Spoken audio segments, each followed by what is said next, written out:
네, 과거 12년 동안 당했던 학교 폭력을 세상에 알렸죠. 그 유튜버가 최근에 극단 선택을 하는 안타까운 일이 있었습니다. 그런데 그 배경에는요, 독버섯처럼 번지고 있는 사이버 괴롭힘이 있었던 것으로 전해지면서 대책 마련의 목소리가 커지고 있습니다. 네, 그리고 피 흘리며 쓰러진 50대 아내를 홀로 두고 테니스를 치러 외출한 60대 남편도 있었는데요. 사건 발생 5개월 만인 어제 유기 혐의로 검찰에 송치됐습니다.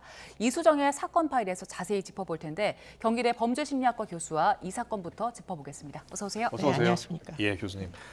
표현임 씨 극단적 선택을 했어요. 너무 안타까운 사건인데 그만 편해지고 싶다라는 내용의 심정을 올렸습니다. 네. 어, 너무 안타깝죠. 이 피해를 당한 것도 도와주지를 못했는데, 구제를 못해줬는데, 지금 이렇게 마지막 순간에 이런 극단적인 선택을 할 때까지 이 사람의 피해에 대하여 사회는 왜 사실은 적극적으로 도울 수가 없는가, 원천적으로 하는 부분에서 좀 고민을 해봐야 되는 부분이 있고요.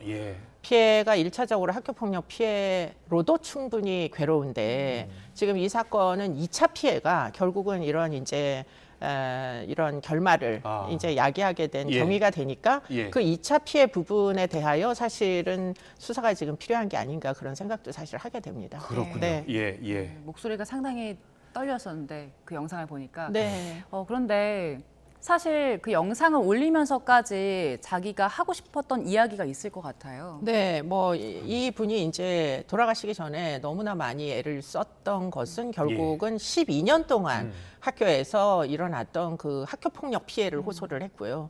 그런데 당시에는 이제 뭐 아이들을 구조를 해주기가 생각보다 지금보다 훨씬 어려웠습니다. 그러다 보니까 학교 폭력이라는 게 제때 이제 사건화가 되기가 어렵고 그래서 이게 차일피일 미뤄지면서 결국은 이분이 이제 성인이 되신 거예요. 그런데 성인이 되고 보니 지금 다시금 학교 폭력 문제가 불거지면서 이분도 과거에 나도 폭력 피해를 당했다. 내가 여차저차 이렇게 끔찍하게 폭력 피해를 당했다.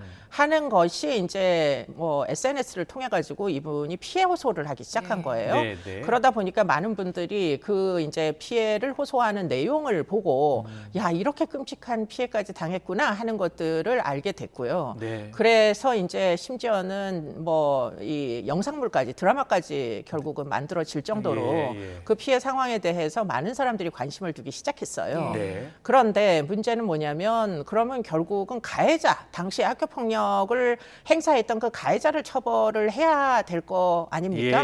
그런데 문제는 시효가 지난 거예요. 그렇기 때문에 이제 이분이 마지막 순간까지 호소했던 건 뭐냐면 학교 폭력의 공소시효를 없애는 것을 꼭 이제 구현을 해달라 하는 내용이었거든요.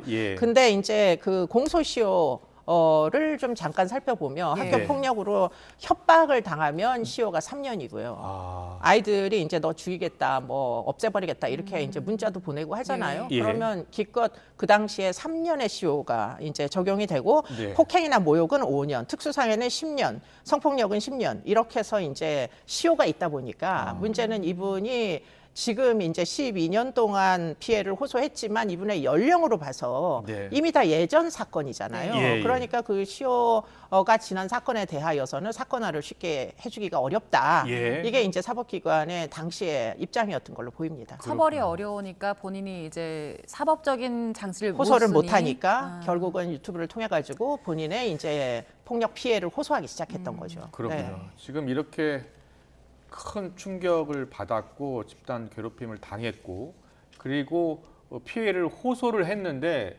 사이버상에서는요 이를 또 공격하고 이용하는 사람들이 있었어요. 네, 이제 폭력 피해를 호소를 하니까 이게 정말 그 인간으로서는 하면 안 되는 일인데 이 사이버 공간에는 법이고 질서고 아직은 정비가 안 됐잖아요. 그러니까 마치 이제 피해자를 이제 그 다시 재차 피해를 하면서 이게 사실은 인간 사회에서는 일어나면 안 되는 일인데 닭장이나 어항에서는 잘 일어납니다.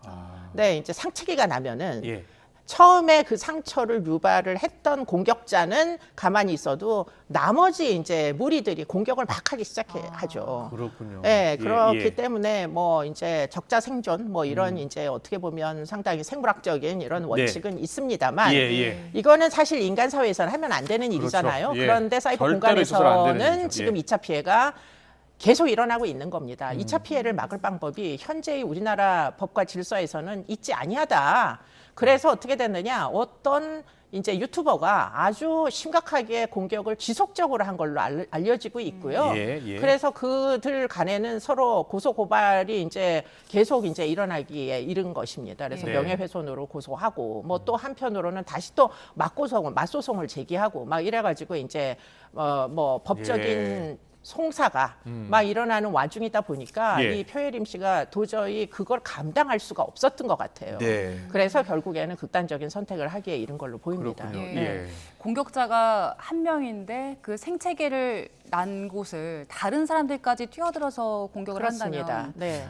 온라인상에서 일어나는 이런 사이버 괴롭힘이 네. 현실보다 더 심할 수도 있겠다 이런 생각도 드는데. 이게 이제 사실은 사이버 불링, 예. 이게 이제 괴롭히다, 뭐 왕따 시킨다 이런 게 불링이잖아요. 네. 근데 이게 온라인상 발생을 하고 있다는 거고요. 예. 네. 오프라인에서는 굉장히 엄격하게 이제 처벌을 하다 보니까 예, 이게 예. 이제 그 집단 괴롭힘이 온라인으로 옮겨가가지고 네. 지금 사이버 불링이 이만저만이 아니고 지금 처분된 사건 수만 보더라도 경찰청 통계입니다. 네. 보시면 2018년도에는 15,926건. 그런데 이게 늘어나가지고요. 거의 83%가 증가해서 2022년에 29,258건, 거의 3만 건을 돌파했거든요. 예. 그러니까 이게 사이버 공간상에서는 지금 이제는 굉장히 일반화된 어떻게 보면은 혐오 스피치의 문제다. 네. 사이버 불링이라고 하면 결국은 다 말로 하는 거잖아요. 예. 근데 말로 하는 뭐 적대적인 행위들이 도를 넘친다, 도를 네. 넘고 있다. 이런 이제 현상이 지금 읽혀지고 있는 거죠. 예. 지금 뭐이 사이버 사기 법과 제도가 제대로 정비되지 않으면서 이런 사건들이 많이 발생하고 있다라는 이야기 해주셨는데 독일 같은 경우에는 그렇지 않나 봐요? 네, 이게 이제 EU에서 지금 최근에 예, 이 뭐 여러 가지 사이버 서비스를 제공하는 그런 포탈에 네. 법적인 책임을 묻기 시작했습니다. 아, 그런데 예, 그중에 예. 이제 독일법에 따르면 네. 독일에는 최근에 입법된 것 중에 네트워크 집행법이라는 게 있어가지고 예. 200만이 넘는 소셜 미디어에서 지금 이런 이제 혐오 콘텐츠가 올라오면은 네. 포탈의 책임을 물게 플랫폼 사업자에게 24시간 이내에 차단하도록 의무화를 한 거예요. 그 이 의무를 안 지키면 어떻게 되느냐? 예. 형사처벌도 질 뿐만 아니라 징벌적 손해배상도 해야 됩니다. 그렇군요. 그렇기 예. 때문에 만약에 피해자들이 모여가지고 만약에 표혜림 씨 네. 같은 분이 지금 어떤 특정한 유튜브에서 지금 이런 이제 일들이 일어나니 네. 결국은 도와달라, 이걸 삭제를 해달라 이렇게 요청을 했는데 만약에 그러지 않으면은 독일 정부는 유튜브에도 지금 이와 같은 징벌적 손해배상을 하게 돼 있어요. 플랫폼에다가도. 그렇습니다. 예. 그렇기 때문에 유튜브 회사가 독일 콘텐츠에 대해서는 유달리 민감하게 삭제를 하고 있고요. 적극적으로 그렇군요. 차단하고 삭제하고. 예. 그런데 내용이 뭐냐? 혐오 표현, 극단적인 표현, 그리고 예. 성적 콘텐츠, 특히 예. 독일과 연구한 데서는 아주 예의주시하면서 제재를 한다 그래요. 그럼 왜 독일 정부는 저렇게 나오는데 왜 대한민국 정부는 예. 왜 그런 요청을 유튜브에 못 하느냐? 그렇군요. 그건 사실 국내법이 없기 때문이죠. 아. 네, 그렇기 때문에 지금 각국에서는 이런 이제 법률들을 유저들을 보호하기 위한 목적으로 지금 입법을 하고 있는 와중인 것으로 알고 그렇군요. 있습니다. 독일에서 이렇게 강하게 제재를 하니까 유튜브가 독일 콘텐츠에 대해서만 적극적으로 예민하게. 그렇습니다. 네. 네. 자, 우리나라도 빨리 좀 서둘러야 될 것 같습니다. 앞서 관련 전문가들 이야기 또 들어보면요. 이런 법안을 패스트트랙으로 빨리 통과시켜야 한다는 말씀까지 하시더라고요. 네, 예. 네. 국회에서 좀 서둘러서 좀 예. 제재를 해주셨으면 좋겠고요. 네. 계속해서 다음 사건 예. 들어보겠습니다. 이번에는 이수정의 사건 파일인데요. 이수정 교수께서 직접 선정하신 사건입니다. 먼저 저희가 영상으로 만나보고 오겠습니다.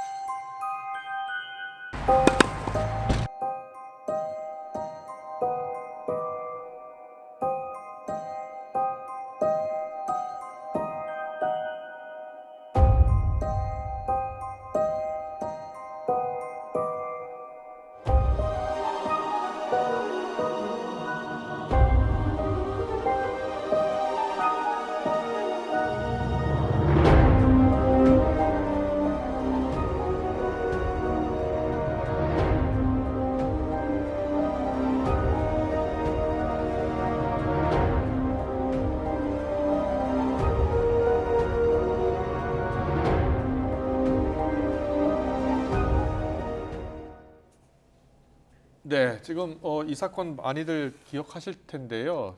집에서 피를 흘리며 쓰러진 아내를 홀로 두고 운동하러 외출을 한 겁니다. 60대 남편 이야기인데요. 네.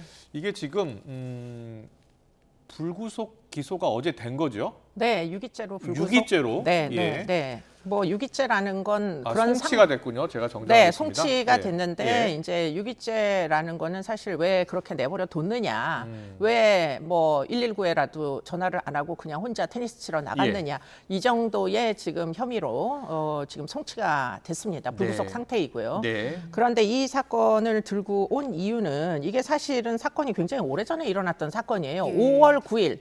뭐 자그마치 5개월 전에 일어났는데 예. 아직까지 이게 사건이 제대로 처리가 되지 않은 채 구속영장이 반려되고 검찰에서 그리고는 또 2달 동안 보강 수사를 했는데 법원에서 기각이 돼서 예. 결국에는 이제 겨우겨우 이제 유가족들의 호소에 따라 가지고 지금 겨우겨우 송치가 돼서 이제부터 제대로 된 수사가 이루어질 것으로 추정이 됩니다. 네, 처음에는 유기치상 혐의로 영장을 신청한 거잖아요. 그렇습니다. 예. 그런데 이제 가정폭력은 우리가 좀 잘 그 이해를 해주셔야 되는 게 네, 네. 집안에 CCTV가 있나요?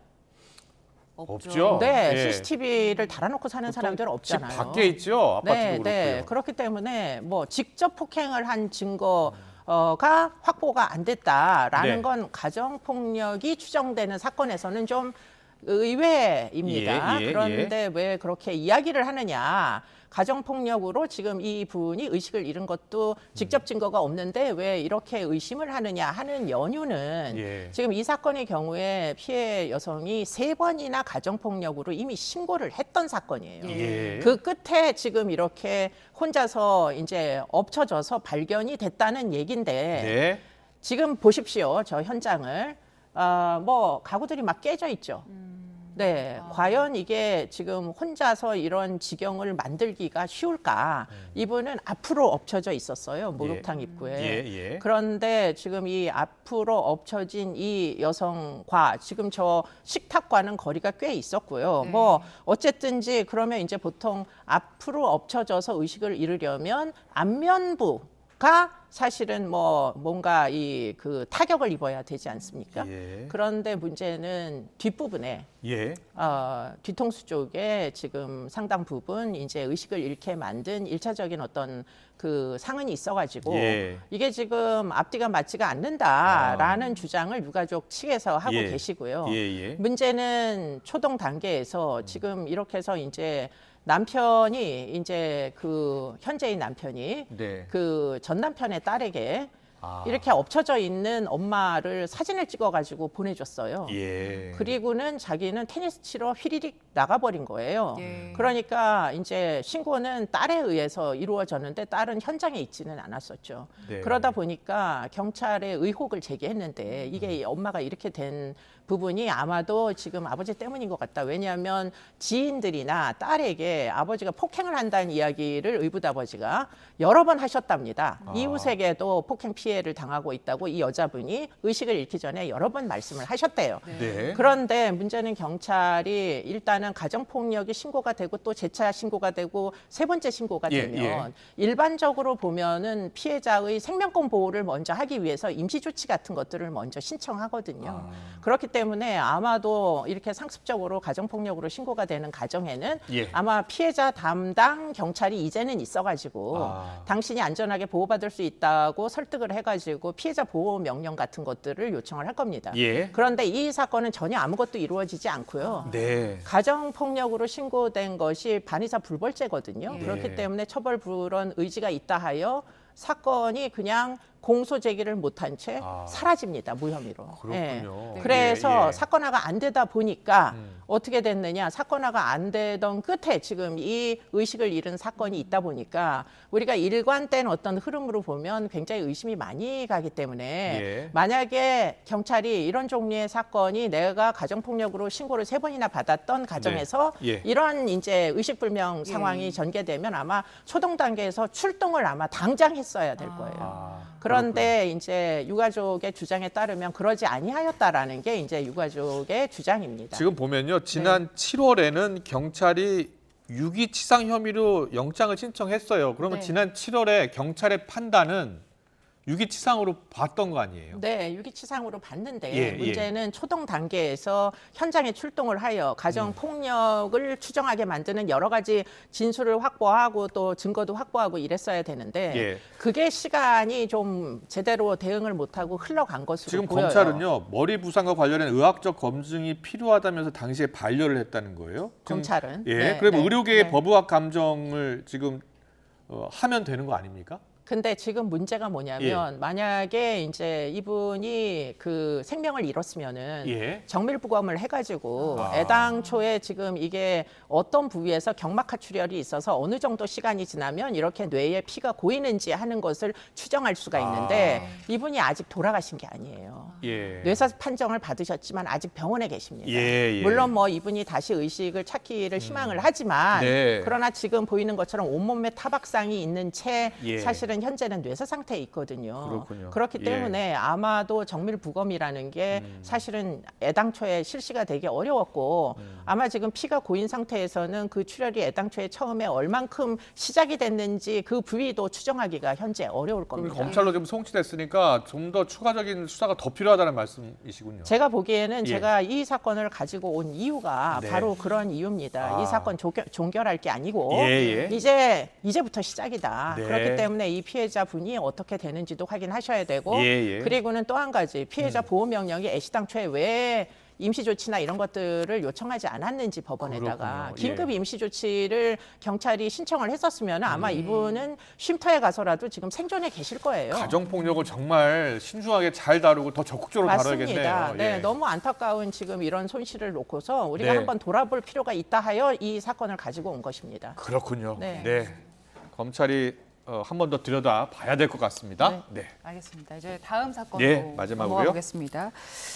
요즘에 마약 관련 범죄 크게 늘고 있는데 네. 여러 병원 옮겨 다니면서 마약 쇼핑을 하는 경우들 요즘 늘고 있다고 합니다. 그렇습니다. 지금 상황 보니까 그 통계들 보니까요. 예. 통계를 좀 보겠습니다. 네, 네. 병원 135곳 돌면서 826번 주사를 맞은 경우도 있었고요. 근데 이렇게 맞을 예. 수 있어요? 예? 저도 요번에 이제 그 국감 자료로부터 네. 나온 것으로 알고 예, 있습니다. 맞아요. 예. 시작 뭐 처죠 이제는. 네. 그런데 지금 보십시오. 2019년도에 1,500건이었는데 지금 2022년에 두 배 이상 늘었어요. 네. 그러니까 우리가 마약이라고 하면 일반적으로 무슨 뭐 히로뽕이나 이런 것만 생각하지만 오늘날은 수면 마취제가 마약류 의약품이라고 그렇습니다. 하더라고요. 이게 뭐 진통제고 수면 마취제고 전부 다 마약 목적으로 사용이 되다 보니까 예. 지금 이렇게 약물이 남용되고 있는 걸 제재하지 않으면 예. 그러면은 그냥 히로뽕이나 추적해 가지고는 이게 터무니가 없겠다. 이거는 정말 중과부적이겠다. 예. 이건 사실은 이제 공식적인 의료 현장에서 처방을 받아가지고 지금 이 사용이 되는 그러니까요. 건데 예. 이렇게,까지 늘어났으면 이거 어떻게 통제를 하느냐 하는 데서 굉장히 좀 난맥상이구나 이런 생각을 하게 병원에서 되잖아요. 전혀 몰라요? 이 사람이 어디서 어떤 처방을 받았는지? 노력하면 알 수가 있다는 게 문제입니다. 이게 노력을 해야 된다. 의무화가 되어 있지 않아요. 예. 그러니까 어떤 환자에게 어떤 약물을 투약을 시켰는지 하는 이력 조회를 할 수 있는 방법이 없지는 않아요. 그게 이제 식약처에서 운영하는 님스라는 시스템이 있습니다. 시스템이 있어요? 그럼 시스템 네. 확인하면 되겠네요. 확인하면 됩니다. 이 환자 주민번호 넣어가지고 이 예. 환자가 뭐 일주일 전에 무슨 약을 얼마나 30일어치를 어디서 받았는지만 확인하면 이번 주에 지난번에 30일어치 받은 거 어떡하고 이번에 또 처방받느냐 물어볼 수가 있잖아요. 예. 그런데 님스의 모든 의사분들이 다 로그인 아이디를 갖고 있지 않아요. 등록을 해도 되고 안 해도 됩니다. 그렇습니까? 그러다 보니까 뭐 10% 정도는 등록을 해서 열람을 예. 하신다고 하시는데 문제는 열람을 아니하시면은 등록을 아니하시면 네. 시스템을 운영을 열람을 못 하잖아요. 의무적으로 등록해야 되는 거 아닐까요? 네, 그렇게 해야 될 것 같은데 예. 지금 이제 이게 사실은 정신과에서만 쓰이는 약물이 아니고 지금 네. 나오는 것처럼 성형외과나 피부과나 또 가정의학과나 수면제 같은 경우에는 뭐 내과에서도 쓰고 그러다 보니까 사실은 모든 병원에서 사실은 다 이걸 의무적으로 님스를 등록하게 하지 않으면 예. 열람하기는 일단 매우 어렵다. 그러면 계속 쇼핑이 일어나는 거죠. 열람을 네. 할 수 있어도요. 이걸 투약을 제한할 수 있는 권한도 줘야 되는 거 아닙니까? 그렇습니다. 여러 가지 이제 법적 뭐 강제권, 뭐 예, 처방, 그러니까 의료를 거부할 권리 이런 것도 사실은 있어야 되는데 예. 지금 의사분들께서 민원을 제기하면 우린 막을 방법이 없다. 그렇기 때문에 원하는 대로 약을 줄 수밖에 없다. 그런 말씀들을 하시는데 시스템을 대폭 바꾸지 않으면 사실 이게 꼭 마약만 인간에게 의존성을 유발하는 건 아니거든요. 예. 항정신성 의약품도 이게 중독이 될 수 있어요. 그렇기 예. 때문에 뭐 일종의 마약에 대한 대체 약물로 사용이 되는 경우에는 인체에 치명적인 영향을 줍니다. 네. 그렇기 때문에 정비해야 될 필요성이 있습니다. 네, 잘 들었습니다. 사이버 불링, 사이버 폭력, 또 가정 폭력, 또 마약류 의약품 관리 모두 다 국회 법제정 사항입니다. 국회가 좀 더 적극적으로 나서야 할 때입니다. 이수정 경기대 범죄심리학과 교수와 함께했습니다. 잘 들었습니다. 맞습니다.